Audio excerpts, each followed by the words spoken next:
These are some of the most difficult things to do in a manual car, and I'm going to show you step by step how to do them. Outlandish Gamers 2158 wants to know how he can move off when their car is underpowered. So this car is not the most powerful car in the world, but it does have quite a strong clutch. If your car hasn't got any of those things, especially if it's got a weak clutch, it's really easy to stall, which is what I think Outlandish Gamers was talking about. So in a car that's not got much power, when you try to use the clutch only, there's a strong chance that your car will stall. Sometimes you won't even stall that violently. You won't even feel it stall. When you bring the clutch up, the engine will just cut off. Now, there are different ways to avoid this. One of the easiest ways is to use the handbrake so that you can use the gas with the clutch together. So in my car, I don't have to use the handbrake because I can bring the clutch to the biting point quite easily with my foot still on the brake. In cars that haven't got much power, as soon as you do this, sometimes the engine will cut off because it will stall. So to minimize it stalling, what you can do is put your handbrake on and then apply the gas before you bring the clutch up. Once you've got enough RPMs, then you can bring the clutch to the biting point, and when you're ready to go, release the handbrake. That way you're far less likely to stall, even if your car hasn't got that much power. If you don't want to use the handbrake, you're just gonna have to use more gas as you're bringing the clutch up. So let me show you. So right now I've got no handbrake on. I'm gonna use my brake and my clutch. I'll bring the clutch just to the biting point. I can feel the car, the revs change a little bit. So in your car, once you feel the engine noise change slightly, don't bring the clutch any more than this. And then once it's time to go, just be really careful with the clutch now, adding some gas while I bring the clutch up smoothly. And then that way, I can move off without stalling. Armageddon CS wants to know, how can you move off quickly when you want to come out of a junction or turn in front of somebody and you want to do it quickly without stalling? So the first thing I'm going to say about that is, if you are in a situation where you have to come out of a junction quickly and there's not much time, you shouldn't be coming out. That means there's not enough time to do that. But if you just want to know how to do it confidently, I'm going to show you. Let's practice it here before we try it on an actual turn. So let's say we are at a junction now and we want to come out of the junction quickly, or we want to turn in front of another car because they're coming towards us. They wanted to know whether you have to use the gas first or clutch first or together. Let me show you, okay? So the best thing to do is make sure you got your biting point. Let's say you're waiting to turn now. You have your biting point first, and then once it's time for you to go, you'd add gas and then bring the clutch up like that. So you noticed I added quite a bit of gas there, and then I brought the clutch up as well, quite a lot. But the key is not to bring it all the way up, because let me show you what happens if you bring it all the way up. So let's say you've got the biting point again, and then now you're waiting to move, and then you bring the clutch up all the way. You see, I'm not sure if you heard that, but there was a slight little wheel spin there. And if I'm not careful, if I don't use enough gas and I bring my clutch up all the way, you see, I'm gonna stall. Now I'm in people's way, could be a bit embarrassing. So to avoid that, you wanna make sure you're bringing the clutch up smoothly, but not all the way up, and then holding it still for a bit as you're making the turn. So let's say I'm turning into this side road here, and I might only get a short gap to do it in. So then I wanna do it quickly. So let me make sure I'm in first of all, and then I'm waiting for a gap, looking at these cars, looking at the lights. They might flash me or they might signal me with their hands. I'm gonna get my biting point, just a light one, nothing too strong, just a light biting point. And then once I know it's safe, I'm gonna switch my right leg straight to the gas and then bring the clutch up and hold it still. So after this white car, add a bit of gas, clutch up and hold it still, and then smoothly off once I'm more in the road. That's just to show you how to do it confidently. But if you're not sure whether it's safe or not to go, I wouldn't move, I would stay where I am. But if you're trying to do this confidently without stalling, that's how you do it. This skill is really useful for roundabouts as well. The key is having enough gas and then making the clutch smooth, but not all the way up. If you'd like your questions answered, just put them in the comments below and they might feature on the next video. Or if you want a more personalized video, then make sure you're joining our memberships where you can get your questions answered, join our live broadcast, and lots of other perks. PZT wants to know how to move in slow moving traffic like this. So right now, I'm in a slow traffic situation. I'm in second gear, but now I'm gonna go into first. And then most of the time I'm gonna be driving here, I'm going to be in first. Now the reason why people struggle with this kind of thing is they try to keep up with the car in front of them way too closely. That's gonna make it more difficult to manage. If I get too close to this car, anything that they do, I'm gonna have to do it as well. So if I'm too close like now, as soon as they brake, I have to brake as well. And then it's gonna make it jerky, it's gonna make it rough. To make it a lot smoother, give this person in front of you lots more space, That way, when you move now and when they slow down, you have way more time to react, and then you can actually deal with it properly.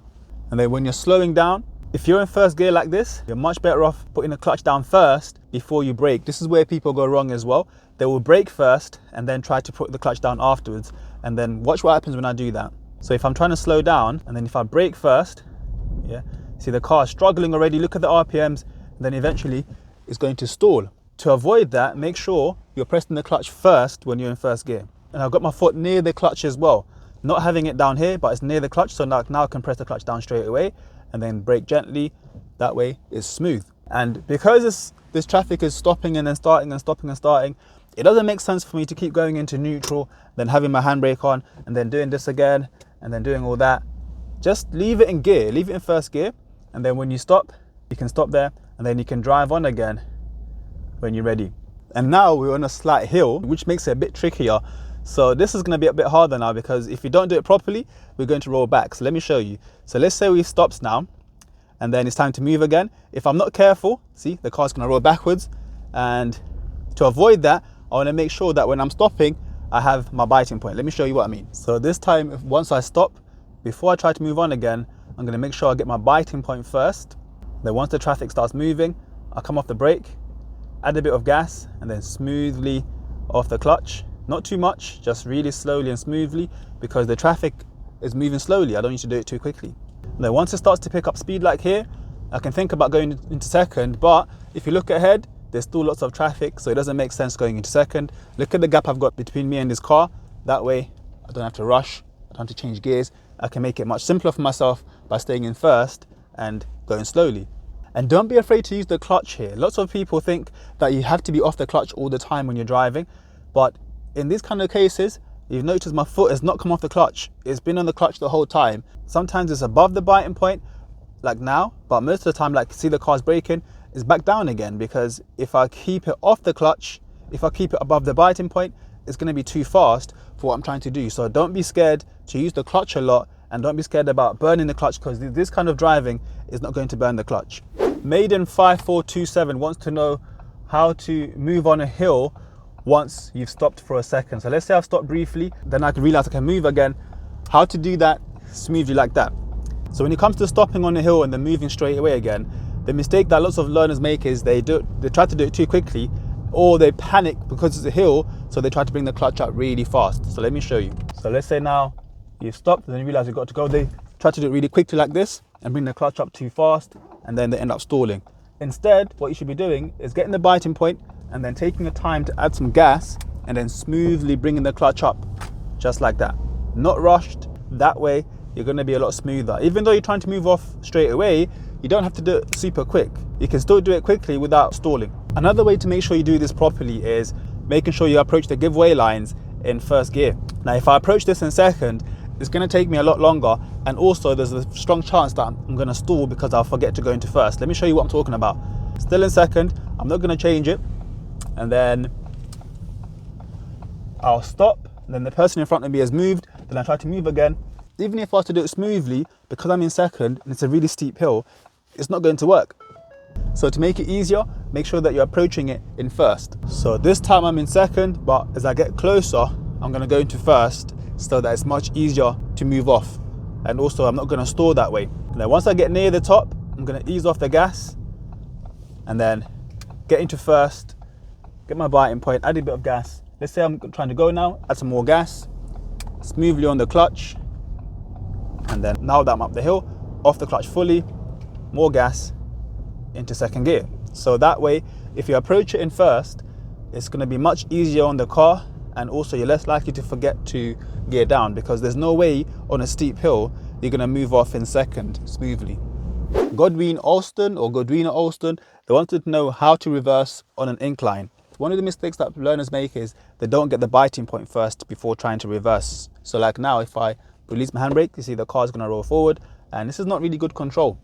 So in the first place, before you release the handbrake, make sure you got the biting point first. And you know you've got your biting point because the back of your car is going to raise slightly, and the front is going to dip forward a little bit. That way I know for certain that I've got my biting point. And then now I can look around and then handbrake down.